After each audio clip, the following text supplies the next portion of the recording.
Hello guys, welcome to my channel New Chemistry for All. तो सबसे पहले अगर अभी तक आपने मेरे चैनल को सब्सक्राइब नहीं किया तो सबसे पहले मेरे चैनल को सब्सक्राइब करें और लाइक बटन प्रेस करें। तो अभी तक हमने क्या क्या पढ़ चुके हैं। हमने फेज इक्विलिब्रियम में बहुत सारी चीज़ें पढ़ चुके हैं, जैसे कि हमने डिग्री ऑफ फ्रीडम निकालना सीख लिया है, कॉम्पोनेंट हमने पढ़ लिया है, फेज पढ़ लिया है और हमने वन कॉम्पोनेंट सिस्टम देखा था। वन कॉम्पोनेंट सिस्टम में 3 एग्जाम्पल्स आते हैं जिनके हमें कर्व बनाने होते हैं। तो इसमें क्या क्या आता है, सबसे पहला आता है वाटर। वाटर क्या है, वाटर 3 फॉर्म में एग्जिस्ट करता है, सॉलिड, लिक्विड और गैस। जब वाटर 3 फॉर्म में एग्जिस्ट करता है तो इसके लिए हमें क्या देखना पड़ेगा, फेज डायग्राम बनाना पड़ेगा। फेज डायग्राम तो हमने देख लिया कि फेज कैसे, डिग्री ऑफ फ्रीडम कैसे निकालते हैं। अब हमें क्या बनाना होगा, इसका डायग्राम, कर्व बनाना होगा। तो इसका कर्व कुछ ऐसा आता है। अब जब किसी का कर्व, ये तो हमें याद करना पड़ेगा कि हाँ इसका कर्व ऐसा आता है।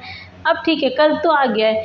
अब कर्व के अंदर हम पढ़ेंगे क्या क्या चीज़। इसमें जो कर्व बनता है वो प्रेशर और टेम्परेचर के बीच में बनता है। सबसे पहली बात, प्रेशर की यूनिट mmHg में लेते हैं और टेम्परेचर डिग्री सेल्सियस में लेते हैं। फिर वाटर 3 फॉर्म में एग्जिस्ट करता है, सॉलिड, लिक्विड, वेपर, ये 3 फॉर्म हो गए वाटर के। फिर कर्व, अगर हमने किसी भी चीज़ का ग्राफ हम देख रहे हैं तो उसमें क्या हमें ये देखना होगा, उसमें क्या एरिया है, कितना एरिया उसमें कवर अप हो रहा है, कर्व उसका देखना होगा। और तीसरा क्या चीज़, पॉइंट देखना होगा।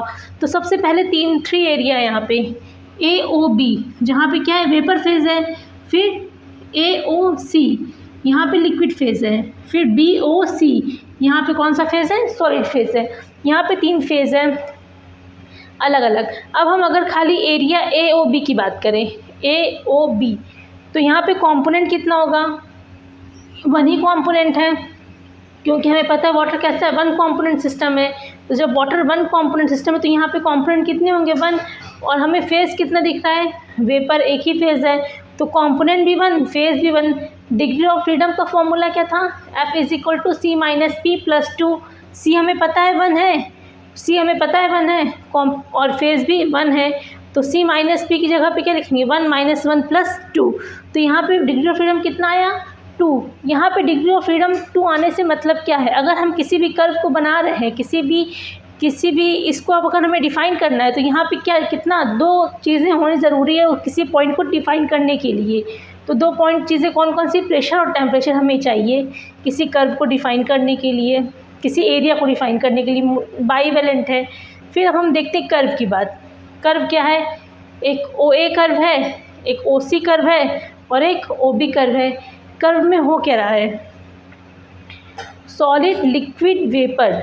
जब कर्व हम OA की बात कर रहे हैं, OA की बात में क्या है, वेपर और लिक्विड क्या है, कर्व OA में वेपर और लिक्विड एक दूसरे के क्या है, इक्विलिब्रियम है। तो AA में क्या है, लिक्विड और वेपर क्या है, एक दूसरे के इक्विलिब्रियम में। तो यहाँ पे कौन सा हो रहा है, वेपराइजेशन।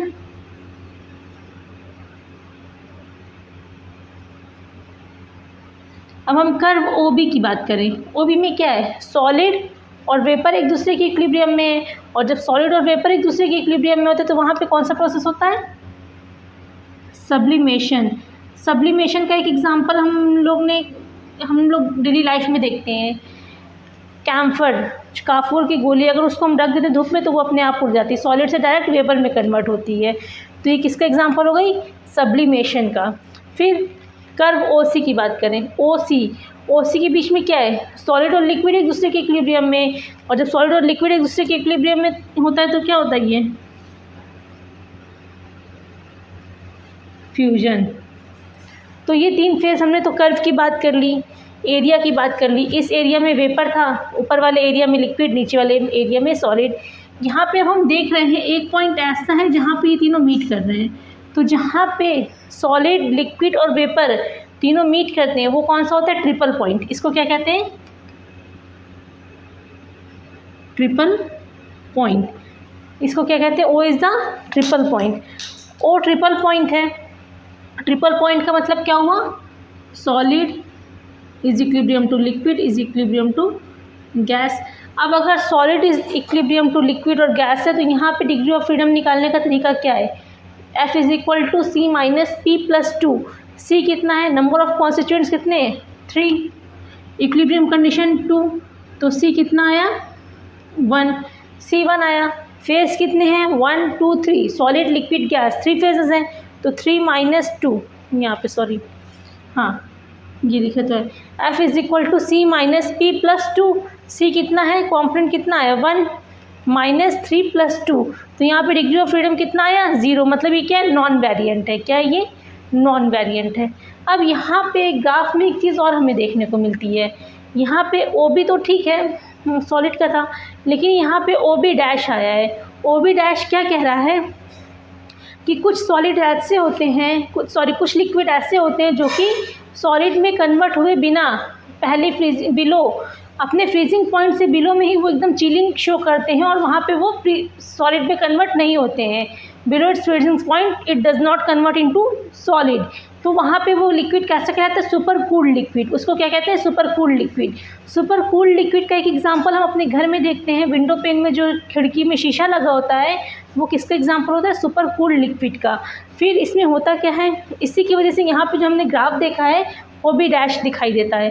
ओ बी डैश किस वजह से दिखाई देता है, यहाँ पे सुपर कूल्ड लिक्विड की वजह से ये ओ बी डैश दिखाई देता है। इन प्रेजेंस ऑफ आइस और अदर इम्प्योरिटी, अगर आइस प्रेजेंस है या अदर इम्प्योरिटी प्रेजेंट है तो सुपर कूल्ड लिक्विड किस में कन्वर्ट हो जाता है इनटू सॉलिड आइस।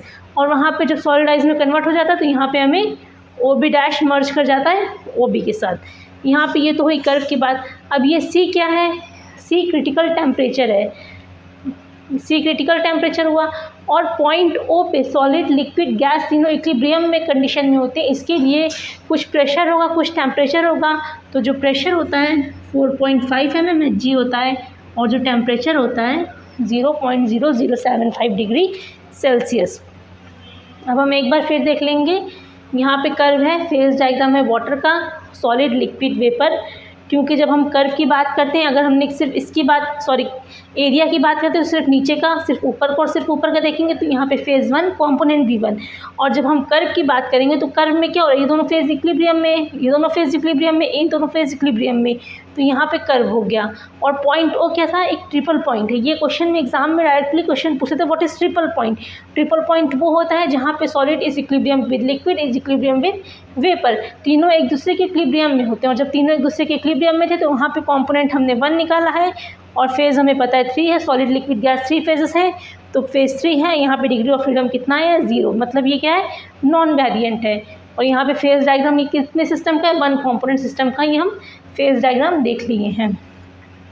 और यहाँ पे एक ओ बी डैश मिला जो कि क्या है किसकी वजह से सुपर कूल्ड लिक्विड की वजह से है। सुपर कूल्ड लिक्विड का एग्जाम्पल क्या है ग्लास। हमने इसके पहले फेज डायग्राम ऑफ वाटर देख लिया, अब हम phase diagram of carbon dioxide देखेंगे। पहली बात तो फेज डायग्राम ऑफ वाटर और phase diagram of carbon dioxide दोनों कैसे सिस्टम है 1 कॉम्पोनेंट सिस्टम है। दोनों में प्रेशर और टेम्परेचर अलग अलग होंगे जिसपे वो जो है ट्रिपल पॉइंट पे एग्जिस्ट करेगा। अब हमने क्या देखा, यहाँ पे कार्बन डाइऑक्साइड किस फॉर्म में, सॉलिड फॉर्म में कार्बन डाइऑक्साइड क्या होता है, ड्राई आइस जो होता है वो solid form of carbon dioxide ही होता है। तो सॉलिड लिक्विड और गैस में ये क्या थे तीनों वो होंगे इक्विलिब्रियम पे होंगे। तो यहाँ पे फेज डायग्राम कर्व सेम जैसा कि हमने इसके पहले वाटर में देखा था वैसे ही होगा। यहाँ पे डिग्री ऑफ फ्रीडम 2 आएगा, डिग्री ऑफ फ्रीडम यहाँ पे 1 आएगा, ये सब तो ठीक है। लेकिन यहाँ पे एक पॉइंट है O, इस पॉइंट पे क्या होगा तीनों सॉलिड लिक्विड और गैस क्या होंगे तीनों इक्विलिब्रियम पे होंगे। तो इसके लिए जो टेम्परेचर और प्रेशर होगा तो वो टेम्परेचर कितना है 56.6 डिग्री सेल्सियस और प्रेशर कितना है 5.1 mmHg।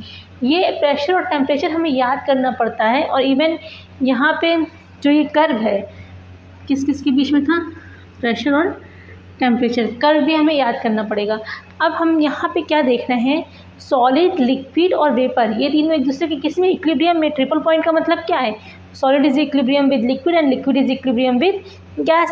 तो यहाँ पे इससे शो क्या हो रहा है, जैसे जैसे हम P इंक्रीज़ करेंगे प्रेशर इंक्रीज़ करेंगे तो वहाँ पे हमने क्या देखा था, जो इसके पहले वाला ग्राफ था उसमें क्या था ऐसे कुछ बना था, ये ऐसे था। तो यहाँ पे क्या था सुपर कूल्ड लिक्विड फ्रीजिंग हो रही थी। लेकिन यहाँ पे क्या है ये कर्व जो है इधर को ना आके क्या हो रहा है इधर को, मतलब कि यहाँ पे क्या हो रहा है मेल्टिंग इंक्रीज़ करेगी। जैसे जैसे प्रेशर इंक्रीज़ करेगा वैसे वैसे इसकी मेल्टिंग इंक्रीज़ करने लगेगी। वहाँ पे क्या था हमने फ्रीजिंग कर्व देखा था, वहाँ पे क्या था ये कर्व इधर अपोजिट डायरेक्शन में आता है, इसकी वजह से वहाँ पे सुपर कूल्ड लिक्विड का फॉर्मेशन हो रहा था। और यहाँ पे क्या होगा मेल्टिंग होगी। तो जैसे जैसे प्रेशर इंक्रीज़ करेगा तो मेल्टिंग पॉइंट भी इंक्रीज़ करेगा।